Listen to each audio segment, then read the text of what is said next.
It's Wild941, wild941.com. Joey Franchize here with Queens' own, who's making stupid noise right now. Like you just don't stop, dude. Like every time I turn around, like you got one hot record, it's like, no, we got another one. Like a week later, and then there's another one, and then there's another one. Zeddy Will saying, "What's up, player? What's going on? What's going on, brother? Good to finally tap in with you, man. There's so many great records you have out right now, and I just got to thank you first and foremost because I feel like you're bringing the party back to hip hop, of course, to rap right now, and it's a breath of fresh air. Tell me a little bit of what inspired your thing. I know you've been doing. You started off doing the comedic skits, and it kind of led into music. So tell me how it transitioned from that. So yeah, now I started with comedy like for me during COVID. It was like 2020, 2021. I was a senior in high school, and it was nothing else to do. Where we were stuck in the crib, so I started making content, skits, and all these comedy, like dancing, just being dumb. And then like 2 years later, I'm in the room in college, and I'm like, yo, I want to make some music. Like, I just want to do little remixes and little 15-second snippets just to throw it out there on TikTok and see what they do with it. Because I got all these followers. I think they're going to rock with it. And then I dropped the freestyle, and it went crazy. And then I dropped another one, and it went crazy. So I uploaded a song. That went crazy, did 1 million views. I was so happy. And then Cha Cha Freestyle came out on the radar. That was and epic. From then, it was over to that. Like seeing that in real time, like does that like blow your mind? Like, cause I get amped when I'm seeing like, oh, there's like 2,000 people that see my video, my interviews or something like that. I'm like, yo, that's awesome. Like, yo, keep it going, keep it going. Like, how is like your reaction to this kind of thing? Like, you know, like what is that kind of keep you motivated to keep going more? And like the first time you saw that, you know, you go in the millions as far as whether it's streaming, whether it's doing the content stuff. Like, what was that moment like for you? I said like in the moment, like I wasn't like really like I didn't really understand what was going on. I just knew like I was having fun with what I was doing, and I remember doing it for like a full year straight, and I wasn't getting no traction, like no views. I was only getting like 1,000 and 2,000, while I'm seeing my peers get millions of views. Yeah. So all that working for that whole year, and then stuff started to click. I didn't even think too much on it. I just didn't want it to stop. So I was just working at it, having fun with it. But now I look back at it and just be like, damn, like what if I just gave up after that 1 year, no traction? Like where would I have been now? I don't know what I would have been doing. So I definitely like, I appreciate it. To see TikTok, you know, kind of level you up in a sense, you know what I'm saying? Like at least help out with the music because you get a visual to these hits that you dropping. So it's like when you see people do these TikToks and dances, like how does that like kind of feel, you know what I mean, as an artist, you know, as an up-and-coming artist, is yourself not more established at this point.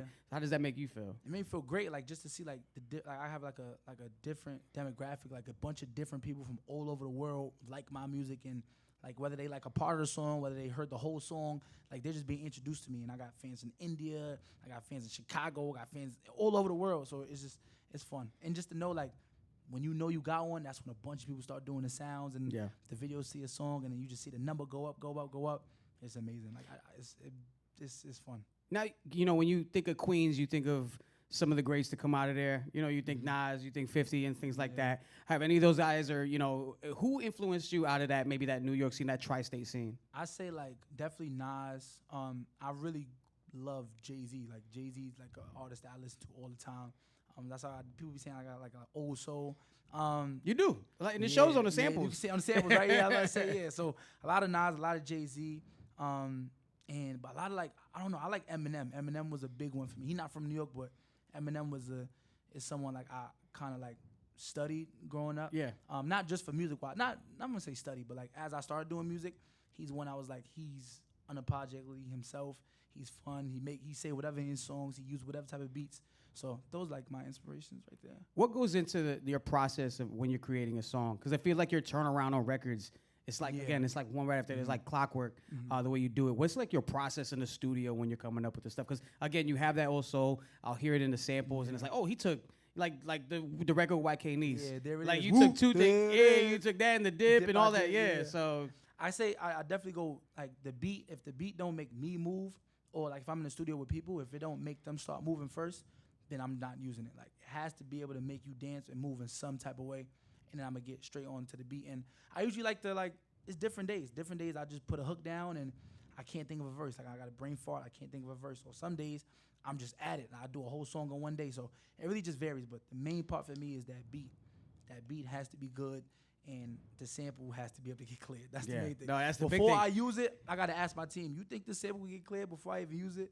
And they'll let me know. So that's my Yeah, when you get the green light on samples like those, man, yeah, best thing it's in gotta the be world. the I'm best. telling you, when it get cleared, it feel great. So yeah. Because we were talking about because French Montana's got that crazy sample now Yeah. with Max B, which is good for them. And I know you've collabed with French Yeah. before, and I feel like that song.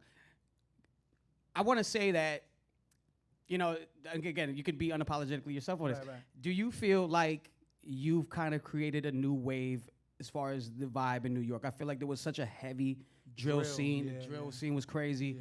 Did you feel like you single-handedly, in a sense, kind of influenced the new sound of what we're hearing now? Like records that are right up there with yours. I think like now people, let's see. The drill thing is kind of like, I'm not gonna say it's dead, but it's definitely like a different time period now for like a different wave. And I feel like I can say I'm like on the forefront of like the fun party music, because like who don't want to have fun, who don't want to party, and that drill stuff was like getting a little dangerous, like just being outside, being in clubs, parties. It was just a different thing. So I would say definitely I'm like on the forefront of the fun music vibes. But you got like Cash Cobain, Yeah. he making sexy drill. It's like, it's not drill, but it's fun, it's vibey, Right. it's wavy for the girls. So it's a lot of us out there doing it. Like 412, 401 is ones, they got club bangers going crazy. So it's a couple of us out there right No, now. it's cool. I love the frequency you guys got going on, and you guys have all collabed, so that's even the best part.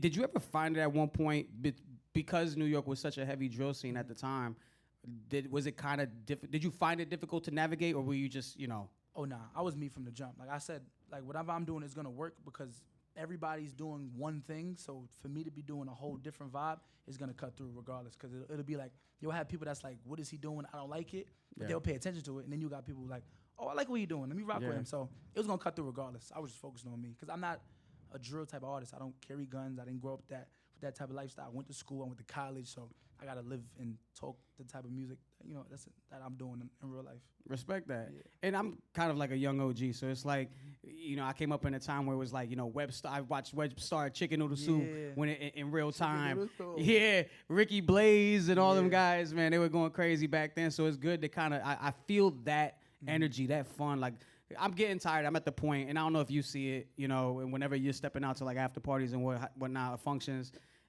people just like standing around and like Stand around. it's crazy. Like how you have like, yo, dog. Let me hold you. Like, I DJ'd a party this past weekend, and literally, it's just a VIP. It's just everybody just kind of looking at each other, and there's girls vibing, and they're just all looking at each other. Everybody just look. It's a cool part. It's like everybody wants to see who the coolest in the room. Like, Yeah. It's I don't know, but I like being in the clubs and like I'll see people like chilling when like Future and stuff will come on. People just chilling, looking around with their watches. Some Zeddy come on, girls start There you dancing, go. twerking. So I'm like, oh yeah, that makes me like really want to keep going back in the studio and making that type of music.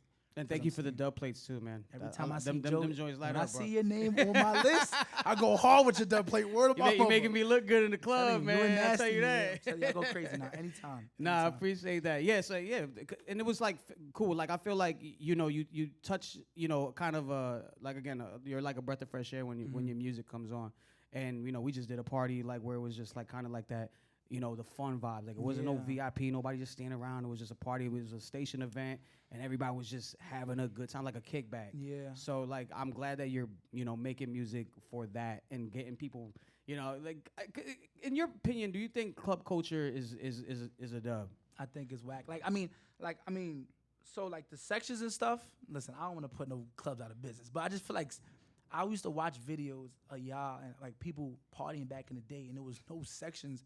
It was just a dance floor and a DJ, and y'all was just having fun. And like I always wished I lived back in that day because like y'all was really turned. That's why when I do club performances, I'm running around the whole club, going to different sections. I'm not about to be performing and you looking at me all cool.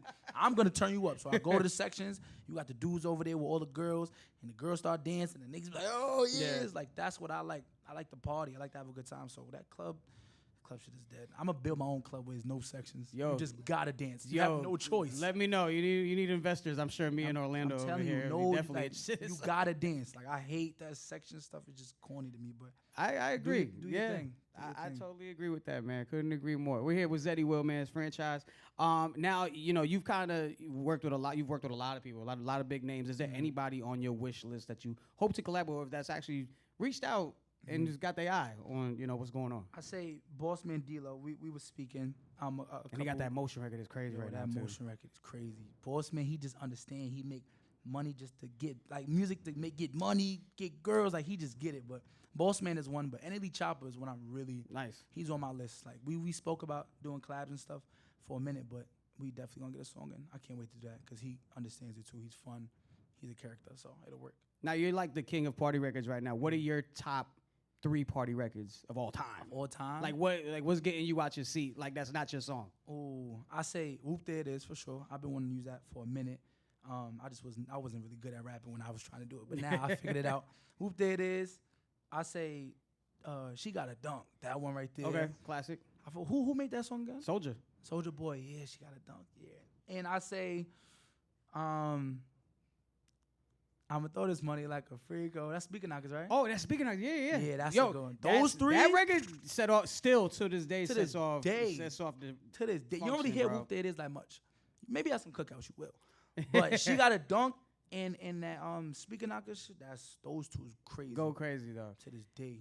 Now, you know, I'm sure there's a lot of people that look up to you, a lot of young cats that look up to you, and kind of seeing your journey from doing, you know, comedy to doing, you know, music and really making, you know, a wave for yourself. What are your, you know, what's your advice to somebody who's content creating, looking to get in that space? I always tell people the same thing. And so people will say consistency. People will just say it and not have no That's meaning. what I always hear too. Like, People have when no- I do Twitch stuff, like, yo, just be consistent, it'll be all right. Nah, it's more than just being consistent. Cause like it came from a place where like I said, that whole year I was just making videos and I wasn't getting no traction. And I would have a lot of people would just be like, all right, I'm done with this. Like, this is not for me. I would have did something else. But I just stayed consistent with it and I got to a point where I am now. But even when I started getting lit and the millions of followers and, you know, making the money and traveling, I still was working every single day like I had nothing. You know what I'm saying? Even to this point. Because you can just go so much further if you're consistent. Right. And if you get too comfortable and you get all the stuff, you stop being consistent, everything, you go right back to being who you was in the beginning. So that consistency thing is important for me. Like, really, really important for me. Respect that, man. You heard it here.